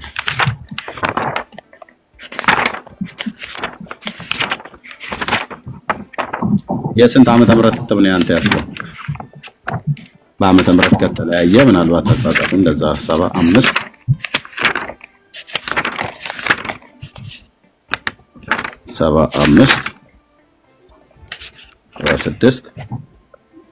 75 ልጁ ሮብዓም እንደነገሰ ልክ ነው። ይሄኛው ነው የሰለሞን ሮብዓም ነው ስሙ። አየው ሚኪያያው የተከታተልኩ እኮ ነው መጽሐፉ ስላለኝ የተከታተልኩ። ሮብዓም ነው የነገሰው። ትክክለኛ የሰለሞን ልጅ ስሙ ሮብዓም ነው እንጂ ኢዮርብዓም አይደለም። ይሄኛው ግን ምን ይላል እዚህ ገጽ 45 ላይ ስትሄድ፣ ያኛውን ሳትለቀው ገጽ 45 ላይ ሄድ። ገጽ 45 ሶስተኛው ቁጥር ላይ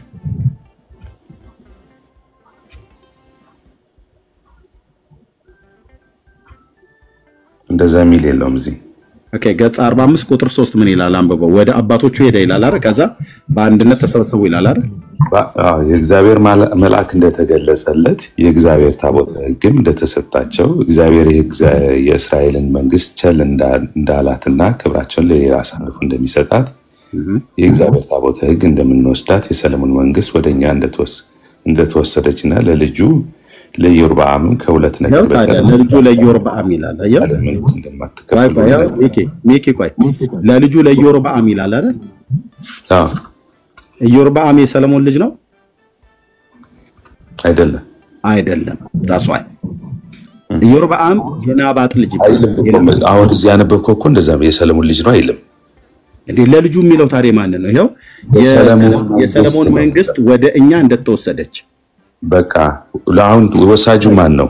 ወይ ወደኛ እንደተወሰደች እና ወይ ለልጁ ለኢዮርብዓም እንደው ብሎ የሚለው ለልጁ አሉ እንደተወሰደችና ለልጁ ለኢዮርብዓም ከሁለት ነገር በቀር እንዳልቀረችለት። ታዲያ የሰለሞን መንግስት ማን? የሰለሞን ልጅ ኢዮርብዓም እኮ ነው። ሁለት ነገር ቀረለት ተብሎ የሚለው ለኢዮርብዓም ነው። ኢዮርብዓም የሰለሞን ልጅ ነው ወይ ነው? አይደለም።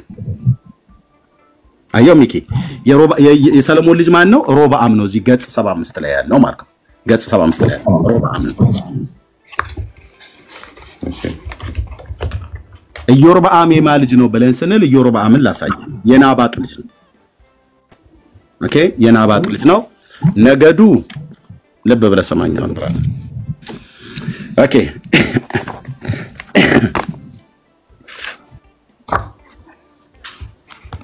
ሮብዓም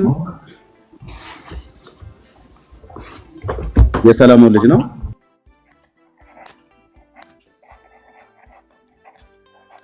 የሰለሞን ልጅ ነው። ነገዱ ከይሁዳ ነው።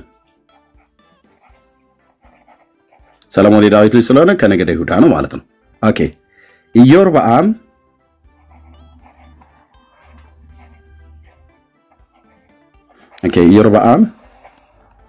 ኢዮርብዓም አስወርዱት። ይሄን ሰውዬ አስወርዱት። ማን ነው?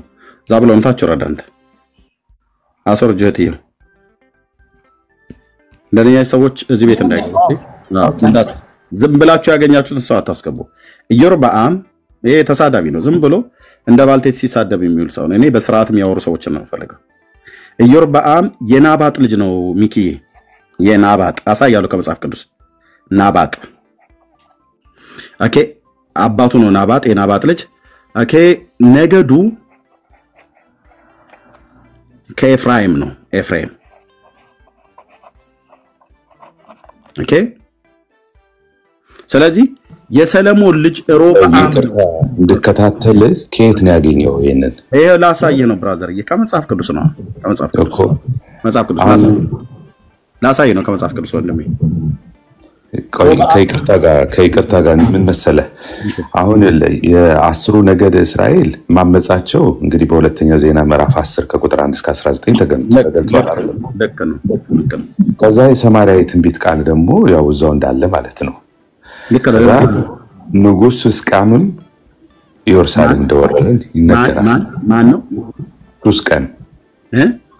ሱስቃም ከየት ነው ያመጣው? ማን ነው? ይሄኛው የሚያም ንጉሥ ነው። ይሄው እዛው ላይ እኮ አለልህ። ሁለተኛ ዜና መዋዕል ምዕራፍ 12 ከቁጥር 1 እስከ 16 ላይ አለልህ።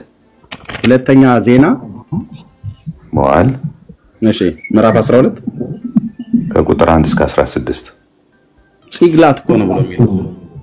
ኦኬ አንደኛ ዜና ነው ያወጣው። እሺ ሁለተኛ ዜና 12 እሺ ሁለተኛ ዜና መጽሐፍ 12 ስለ ሮብዓም ነው የሚናገረው፣ ስለ ይሁዳ ንጉሥ ማለት ነው። እንዲህም ሆነ ሮብዓምም መንግስት በጸናች ጊዜ እርሱም በበረታ ጊዜ እርሱም እስራኤል ሁሉ እግዚአብሔርን ሕግ ተው ይላል። ማን የሚል ንጉሥ ነው የጠራው የነበረው? እዚህ ጋር እኮ የለም። ታዲያ ይኸውልህ ቃሉ ይሄ የሰማርያ ትንቢት ቃል አይደለ? ምዕራፍ 11 ከ1 እስከ 23 ላይ የግብፁ ንጉሥ ሱስቀም ኢየሩሳሌምን እንደወረረ እሱ ነው የወረራት እኮ ኢየሩሳሌምን። ኖ የግብፅ ንጉሥ ሱስቀም ሳይሆን ሺሻቅ ማለት ነው። በለው መቼም አፍ ላይ እንደ አቁላላው ምን አገባኝ። እሺ ቀጥል። ኦኬ እሺ አምጣ ሱስቀም ብሎ የሚል እኔ ሺሻቅ ብሎ የሚል አሳያለሁ።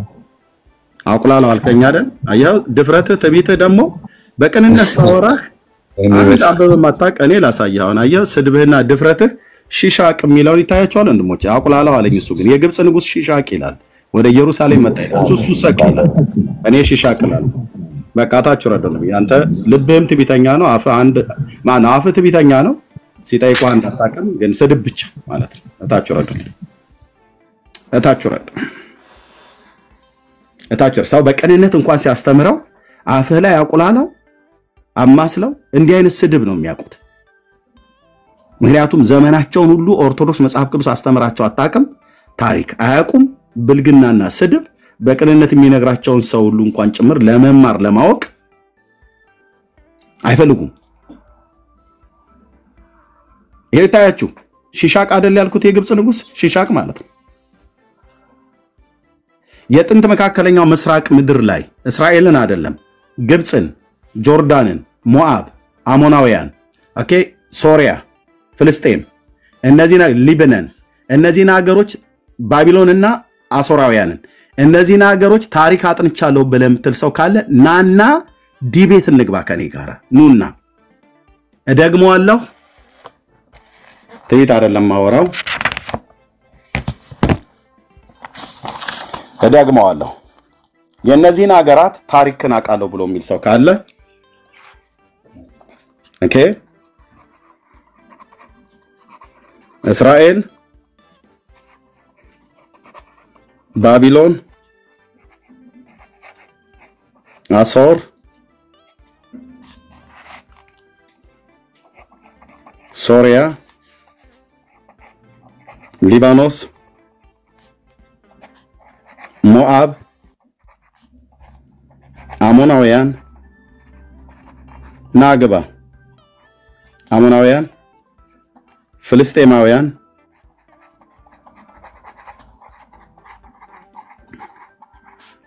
ግብፃውያንን፣ ኤዶሚያስ፣ አማሌቅ፣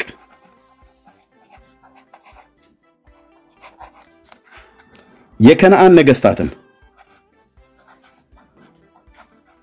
የከነዓን ዘሮችን አጥንቻለሁ። ኤርሚያስ ሞግታለሁ ብለህ ካልከኝና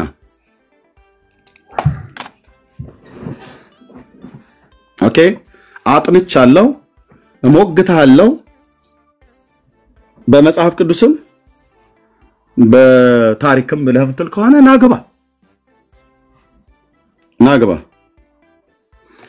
እነዚህ ሀገሮች በሙሉ ከእስራኤል ጋር በተገናኘ ስለተነሱ ስለሚወሱ ማለት ነው። እሺ ትሩዝ ኦኬ፣ እንኳን ደህና መጣ። ትሩዝ ማይክ ክፈት፣ ዘግታ አትቀመጥ። ኦኬ፣ ለዚሁ አቅምህ ነው አንዳንድ ቁጥር የጻፍከው። ኦኬ፣ ሌላ አለ ከነዚህ ሀገሮች ጋራ በተገናኘ የእግዚአብሔር ሕዝብ ከነዚህ ሀገሮች ጋራ በተገናኘ በጦርነትም በኢኮኖሚም በሰላምም በአምልኮም ከማይገናኙት ጋራ ተገናኝተው ከማይጋቡት ጋራ ተጋብተው በአንድም በተዘዋዋሪ መንገድ ጌታን በድለዋል። ስለዚህ እስራኤልን ብቻ ሳይሆን ባቢሎንም፣ አሶርም፣ ሶሪያ፣ ሊባኖስ፣ ሞአብ፣ አሞናውያን፣ ፍልስጤማውያን፣ ግብፃውያን፣ ኤዶሚያስ፣ አማሌቅና የከነዓንን ዘሮች አውቃለሁ ብሎ የሚል ካለ ዌልካም።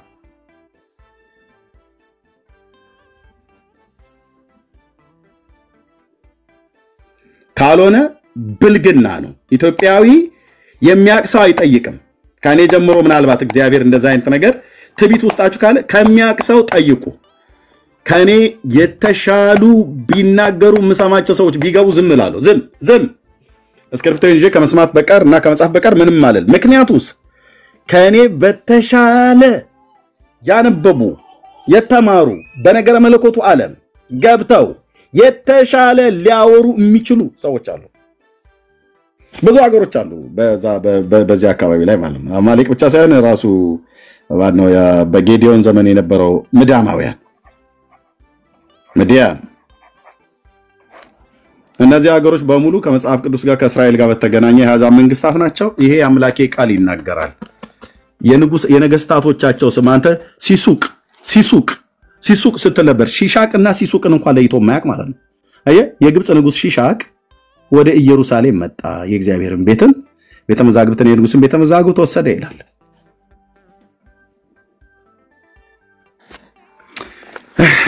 በቃ በጣም ይቅርታ ወንድሞቼ ናቶቼ፣ እሺ ትቢት ከመሰለብኝ በጣም ይቅርታ ወገኖች። በቃ ቤቱን እንደፈለጋችሁ አድርጉት። ቴንክ ዩ ወንድምነት አላችሁ። ቢኒያው በውሸት ትርክት ላይ የተመሰረተ ታሪክ የትም አያደርሳችሁም ወንድሞቼ ናቶቼ። ለምን እንደሆነ ታውቃላችሁ? ኦኬ እሺ፣ ለምን እንደሆነ ታውቃላችሁ? በዘመናት መካከል በጣም ብዙ ውሸት ሲዋሽ ኖረዋል። ኢቭን በአይሁዳውያኑ እንኳን ዓለም የእግዚአብሔርን ቃል እንዳያውቁት ከመሲሁ ከኢየሱስ ክርስቶስ መምጣት ጋር የተነገረን ትንቢታዊ ቃል እንዴት አድርገው አጣመው እንደተረጎሙት ከዚህም የተነሳ መሲሁ የሚመጣበትን ዘመን እንዳያውቁት ፈሪሳውያኑ የነበሩት የሕግ መምህራን የነበሩት የእግዚአብሔርን የአምላክን ቃል በእስራኤላውያን ፊት ሙንጨርጨርጨርጨርጨርጨርጨርጨርጨርጨርጨርጨር አድርገው በትርጓሜ አበለሻሽተው ጠበቋቸው። ለዚህ ነው ጌታችን መጽሐፍትና የእግዚአብሔርን ኃይል አታውቁምና ትስታላችሁ ብሎ ያላቸው ማለት ነው። መሲሁን እንዳያገኙት ማለት ነው። ስለ መሲሁ መምጣት የተናገሩ የብሉይ ኪዳን ነቢያት አሁን ይሄ ከየቱ ጋር የጀመርኩት የቱ ጋር የጨረስኩት ይታወቃል። አሁን እንደ ክር እንደዚህ ምዘዝልኝ ብዬ ብል የቱ ጋር ጀምሬ የቱ ጋር እንደጨረስኩት ይታወቃል። እንደዛ አድርገው ፈሪሳውያንና ሰዱቃውያን ይኸው ከክርስቶስ ከመሲሁ ለዩዋቸው የእስራኤልን ሕዝብ። ለምን? የእግዚአብሔርን ቃል ዕውቀት አበላሹ። ጌታችን እንደተናገረው የዕውቀትን መክፈቻ ስለወሰዳችሁ ይላቸዋል። የዕውቀትን መክፈቻ ማለት ምን ማለት ነው ታውቃላችሁ? ትርጓሜን አበላሹ ማለት ነው። ትርጓሜን አበላሹት። ስለዚህ መሲሁ ከየት እንደሚመጣ በምን ዘመን እንደሚመጣ ምን አይነት ሴት እንደምትወልደው ለምን ዓላማ እንደሚወለድ የት አካባቢ እንደሚወለድ የብሉይ ኪዳን ነቢያት የተናገሩትን የእግዚአብሔርን ቃል ፈሪሳውያኑ ግብዞች ሆኑ እንደዚህ መንጨርጨርጨርጨር ከትውልድ ፊት ኢሳያው እንደዚህ ብሎ ኤርሚያው እንደዚህ ብሎ ኢሳያስ እንትና ደግሞ ሕዝቅኤል እንደዚህ ያለው በዚህ ጋር እንደዚህ ወጥቶ በዚህ ጋር ምናምን ነገር ብሎ እኛ ደግሞ ቶራና ግማራን የምንቀበለው ምን በቀንድ ብልሽት እንዴት ብሎ ይግባቸው? መጥቶ ጌታችን ከድንግል ሴት ሲወለድ እንዴት ብሎ ይግባቸው? ቢቸግራቸው አዎ ኢየሱስ የኛ ሰው ነው አሉ። ልክ ነው፣ የነሱ ሰው ነው። ሰው ሆኖ ስለተወለደ አይሁዳዊ ነው ማለት ነው። እና እናቱን እናቃት ነበር አሉ። እሺ አንዳንዱ ሴተኛ አዳሪ ነች ይላል። እግዚአብሔር ምሕረት ያርግላችሁ። እናንተም እንደዚህ አይነቱን ዕውቀት አግኝታችሁ የማርያምን ሴተኛ አዳሪነት በታሪክ ውስጥ አስረጋግጥልኝ ብዬ ብለው አያረጋግጥልኝም። አፋቸው እንደመጣ ይሳደባሉ። እሷም ሴተኛ አዳሪ ነበረች፣ ልጇም ጋኔን ነበረበት ይሏል። እግዚአብሔር የምሕረት አምላክ ነው። ማርያምን ሴተኛ አዳሪ ብለህ ብትል ኢየሱስን ጋኔን አለበት ብለህ ብትል እሱ ራሱን በዛው ዘመን ብለውታል። ምንም ግን መረጃ ግን ልታቀርብ አትችልም። ሴተኛ አዳሪ ነች ብለህ ስትል ማርያምን መረጃ አምጣ ብዬ ስለ የለም ታናካ አይናገርም። ኢየሱስን አጋንንት አለበት ብሎ ማለት ቀላል ነው። ግብጽ ሀገር ሄዶ ጥንቆላ ተምሮ በጥንቆላና በአስማት ነበር ያስገርም የነበረው፣ ታምራትንም ያደርግ የነበረው በዛ ነው ብላችሁ ምትሉት ቀላል ነው ለማለት አይሁዳውያን ወገኖች። ግን መረጃ አምጣ ብዬ ስልህ ግን የለም። በመረጃ የተደገፈ አይደለም እና በመረጃ ያልተደገፈ የቡና ወሬ ይባላል። ወሬ ወይ ደግሞ ከጥላቻ የተነሳ የሚወራ የጠላት ወሬ። አይሁዳውያን በኢየሱስ ክርስቶስ ላይ ያላቸው የጠላት ወሬና የቡና ወሬ ነው። ጥንቆላ ግብጽ ሀገር ሄዶ ድረስ ተምሮ መጥቶ አንዳንዶቹ ደግሞ ቤተ መቅደስ ውስጥ የሆነች ነገር አገኘና ምን ነበር ብለው የሚሏት እህትየው እጁ ላይ አሰራት፣ የአምላክን ቃል ሰርቆ ነው ምናምን ነገር ብለው ያሉት። አቤቱ ጌታዬ፣ አቤቱ ጌታዬ፣ አቤቱ ጌታዬ፣ ማን ነው ይህን ትውልድ እንዲያበላሸው? የእግዚአብሔርን ቃል የማያውቁ ግብዞች ፈሪሳውያን። ቀሚሳቸው እና ሪዛቸው ረጃጅም ነው፣ በእውቀት ግን ሚጢጥዬ ናቸው።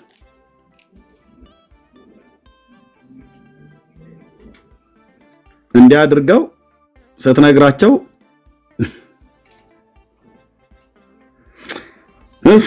አምላኬ። ይሄንን ግን እናቱ ሴተኛ አዳሪ ናት እሷ አጋንንት አለበት ብለህ ያልከው ጌታ ኢየሱስ ማን እንደሆነ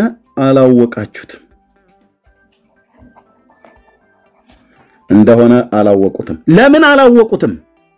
ማን እንደሆነ እንዲያውቁት የተሰጣቸውን ቶራን የነቢያትን መጽሐፍትና መዝሙራትን መጽሐፍት የሙሴን ሕግ የነቢያትና የመዝሙራትን መጽሐፍት እንዲያረጉባቸው ውሉ እንዳይገኝ የቱ ጋር ነበር የጀመርኩት? እስኪ እንፈልገው።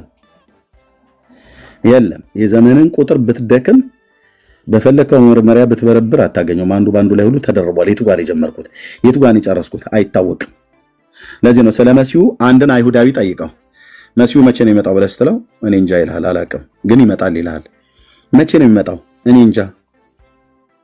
ይመጣል ግን አዎ ይመጣል። እንዴ መቼ እንደሚመጣ ጌታ አልተናገረም እንዴ? ተናግሯል። ከየት ነው የሚመጣ አለው? ከነገደ ይሁዳ። ጥሩ ከነገደ ይሁዳ እንደሚወጣ መሲህ ተናግሯል ማለት ነው ጌታ። እና ከነገደ ይሁዳ አልወጣም? አይ አልወጣም። አሁን ነገደ ይሁዳ አለ? የለም። ምክንያቱም አሁን ያሉት እስራኤላውያን ይሄኛው ከይሁዳ ነው፣ ይሄኛው ከዛብሎን ነው፣ ይሄኛው ከንፍታሌም ነው፣ ይሄኛው ከአሼር ነው፣ ይሄኛው ከብንያም ነው፣ ይሄኛው ከኤፍሬም ነው ብለው ነገዱን 12ቱን አባቶች እንዳይጠሩ ቢጠሩ እንኳን እሱ የኔ ነው እኔ እንትናም ብሎ ቢል የታሪክ ማስረጃ ግን የላቸውም። ምክንያቱስ ዘመኑ 2000 ዓመት ከጌታ እንኳን ቀጥሎ 2000 ዓመት ሙሉ የቆየ ነው። በዚህ 2000 ዓመት ውስጥ እንትና አብርሃም ይስሐቅን ወለደ፣ ይስሐቅ ያዕቆብን ወለደ፣ ያዕቆብ ይሁዳና ወንድሞቹን ወለደ፣ ይሁዳ ከትዕማር ፋሬስን ወለደ፣ ፋሬስ ኤስሮምን ወለደ፣ ኤስሮም አራምን ወለደ፣ አራም አሚናዳብ ወለደ፣ አሚናዳብ ናኦስን፣ ናኦስ ሰልሞንን፣ ሰልሞን ከራኬብ ቦኤዝን፣ ቦኤዝ ኢዮቤድን፣ ኢዮቤድ እሴይን፣ እሴይ ዳዊትን፣ ዳዊት ሰለሞንን፣ ሰለሞን ሮብዓምን፣ ሮብዓም አብያ፣ አብያን አሳ የሚል የታሪክ ማስረጃ አያመጡ። ስለዚህ እንደዚሁ ተነስቶ እኔ ከይሁዳ ነኝ ብሎ ሊል ይችላል። ይሄኛው ኢየሩሳሌም ከተማ ውስጥ ጂንሱን ለብሶ ማለት ነው። ይሄኛው ደግሞ እኔም ከዮሴፍ ነኝ ይሄኛው ከዳን ነው ምናምን ነገር ብሎ ሊባባል ይችላል። እርስ በርሱ ይፎጋገራል ማለት ነው። በታሪክ ማስረጃ ግን አምጣ ብለህ ትለው ግን አያመጣም። ኦኬ እንዲያ ከሆነ ታዲያ ነገደ ይሁዳ አሁን አለ እንዴ? የለም። ነገደ ይሁዳ አሁን የለም። እና ከዚህ በኋላ መሲህን ጠብቅ ከነገደ ይሁዳ ይመጣል ብለን እኛ አንጠብቅም። እኛ ክርስቲያኖች አንጠብቅም። ምክንያቱስ ኢየሱስ ክርስቶስ ጌታዬ እሱ ከነገደ ይሁዳ የመጣው እሱ እውነተኛው መሲህና እውነተኛው ጌታ ነው። ይኸው ከነገደ ይሁዳ የመጣው የዳዊት ልጅ የእግዚአብሔር ልጅ ይኸው የሽዋሁ ይኸው። እሺ ከነገደ ይሁዳ አሁን በማስረጃ ልታመጡ የለም። ታዲያ መቼ ነው የሚመጣው? መቼ እንደሚመጣ እናቅ። ለምንድን ነው የማታውቁት? አልተጻፈልንም ይላል። እውነታችሁን ነው ወንድሞቼ። እሺ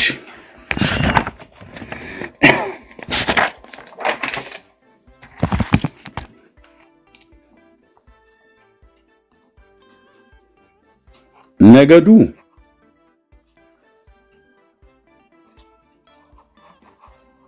ከይሁዳ ነው ብሎ ማን የተናገረው? መጀመሪያ የተናገረው ሙሴ።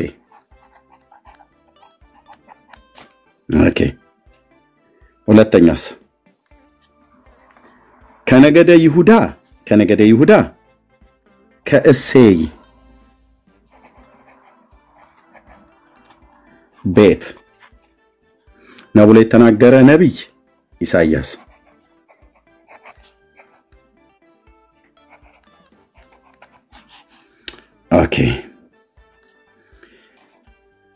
ቤተልሔም ኤፍራታ ነው ብሎ ይወለዳል ብሎ ያለው ኢየሱስ የቤተልሔማዊ የኤፍራታ ሰው ነው። ኤፍራታ የምትባል መንደር የተወለደው። ይህንን የተናገረው ነቢይ ሚክያስ አሳያችኋለሁ በመረጃ ጥቅሱ።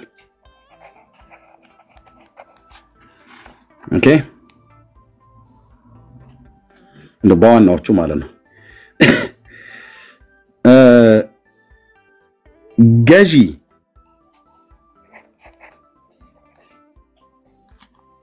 ወይንም ንጉስ ወይንም ፈራጅ ይወጣል ብለው የተናገሩ የብሉይ ኪዳን ነቢያት ሙሴ፣ ሚኪያስ ኤርሚያስ አሳያለሁ በመረጃ ጠቅማል ብራዘር ኦኬ መሲሁ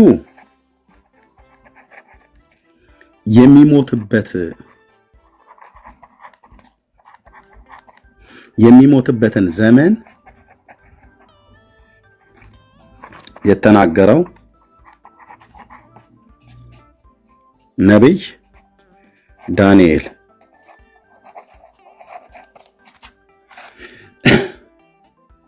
ይሄ ንጉስ የገዢ የፈራጅ ትሁት ሆኖ ወደ ኢየሩሳሌም ይሄ ሁሉ መረጃ ነው ማለት ነው ወደ ኢየሩሳሌም እንደሚመጣ የተናገረው ነብይ ዘካርያስ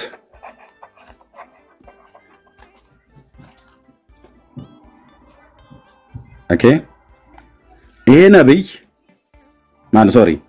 መሲሁ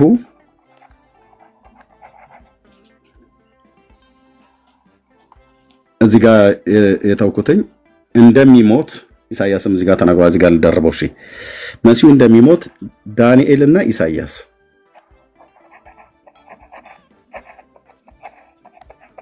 ኦኬ አሁንም መሲሁ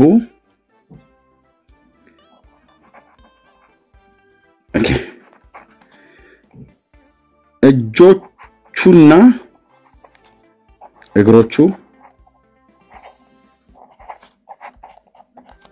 እንደሚቸነከሩ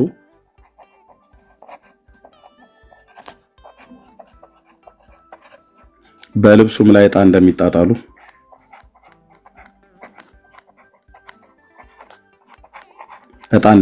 የተናገረው ነብይ ዳዊት መሲሁም ሞቶ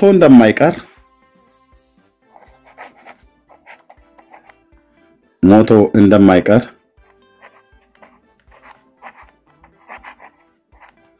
በትንሣኤ እንደሚነሳ የተናገረው ነብይ ዳዊት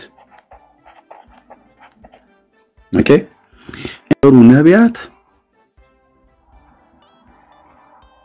ህልቆ መሳፍርት የለው ለምሳሌ ሙሴ ዘፍጥረት መጽሐፍ 49:10 ከእሴይ ቤት እንደሚወለድ ኢሳይያስ 11 ከቁጥር 1 እስከ 4 እስከ 5 ከፈለጋችሁ ቤትልሔም ኤፍራታ እንደሚወለድ ሚክያስ ምዕራፍ 5 ቁጥር 2 ገዢ ንጉስ ፈራጅ እንደሚወጣ ሙሴ በዚህ ክፍል ላይ ተናግሯል ዘፍጥረት 10 ላይ ሚክያስም እዚህ ተናግሯል የኤርሚያስም ብቻ ልናገር ገዢ ብሎ የሚለው የሚክያስ እዚህ ምዕራፍ 5 ላይ ታገኙታላችሁ የሙሴ ዘፍጥረት መጽሐፍ ምዕራፍ 49 ቁጥር 10 ላይ ታገኙታላችሁ የኤርሚያውን ብቻ ልናገር ምዕራፍ 30 ቁጥር 20 ኤርሚያስ ማለት ነው እኛው ኦኬ መሲሁ የሚሞትበትን ዘመን ዳንኤል 9:25 ኢሳይያስ 53 ከ1 እስከ 12 ትሁት ሆኖ ወደ ኢየሩሳሌም በአህያይቱ ውርንጫ እንደሚመጣ ዘካርያስ 9:9 ኦኬ መሲሁ እጆቹና እግሮቹ እንደሚቸነገሩ የተናገረው በዳዊት መጽሐፍት ላይ መዝሙሩን ነግራችኋለሁ እንዳልሳሳት ኦኬ ሞቶ እንደማይቀርም አሁን በመዝሙር መጽሐፍት ላይ በሐዋርያ ሥራ መጽሐፍ ምዕራፍ 2 ላይ ተጠቅሷል ይሄኛው ምዕራፍ 2 ከቁጥር 22 ጀምሮ ባለው ላይ ስናነብ ጴጥሮስ ተናግሯል ወይት ይሄን ሁሉ የተናገረው ጌታ ለምንድን ነው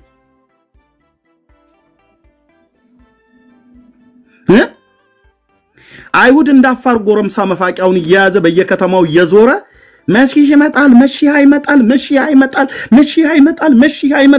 መቼ ነው የሚመጣው ያወቁቱ ሲናገሩ አንዲት ክፍል ላሳያችሁ ሁሌ የምጠቅሳት የሚያነብ አይሁዳዊና የማያነብ አይሁዳዊ የሚያነብ ጴንጤና የማያነብ ጴንጤ የሚያነብ ኦርቶዶክስና የማያነብ ኦርቶዶክስ በደንብ አድርገው የሚገልጡ አንድ በጣም ጉደኛ የሆኑ እዛው የአይሁድ ማህበረሰብ ነው ልብ ብለህ ሰማኝ ቆይ በዚህኛው ከሚደቅ